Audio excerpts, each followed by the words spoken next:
ఈ రోజు మనం ఒక్క విషయం గుర్తుపెట్టుకోవాల్సిన అవసరం ఉంది.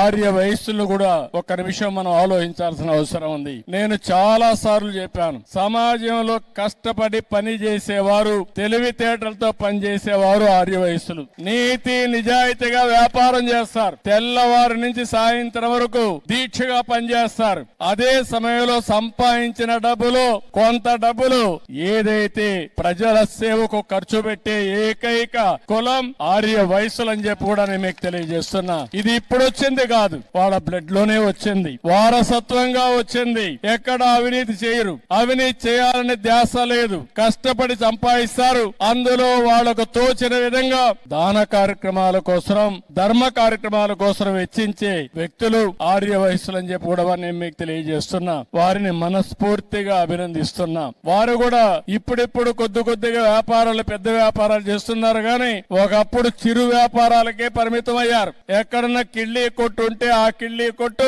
ఆర్య వసూలు తప్ప వేరే వాళ్ళది కాదు. అన్ని కొట్టులు వేరే ఉండేటివి. ఇప్పుడిప్పుడు కొద్దిగా ఆ కిరాణా కొట్లు కూడా వేరే వాళ్ళు పెట్టేసే పరిస్థితికి వచ్చారు. కాబట్టి ఇవన్నీ కూడా మల్టీ ఛానల్స్ వస్తున్నాయి, మార్ట్లు చేస్తున్నాయి, షాపింగ్ మాల్స్ వస్తున్నాయి, అనేక ఇది వచ్చాయి. కానీ ఎన్నో సార్లు చెప్పాను, అందుకే ఆర్య వయసుల కోసం ఒక కార్పొరేషన్ పెట్టి మీ తెలివితేటలు ఉపయోగించి మిమ్మల్ని కూడా వ్యాపారస్తులుగా తయారు చేయాలని తెలుగుదేశం పార్టీ ముందుకు వచ్చామని చెప్పి కూడా నేను మీకు తెలియజేస్తున్నా. భవిష్యత్తులో ఇంకా ఎక్కువ చేస్తాం. కన్యక పరమేశ్వరి తల్లి మనకు అండగా ఉంటుంది. ఆ ఆశీస్సులు ఉంటాయి. తప్పకుండా మీ అందరికీ న్యాయం జరుగుతుంది.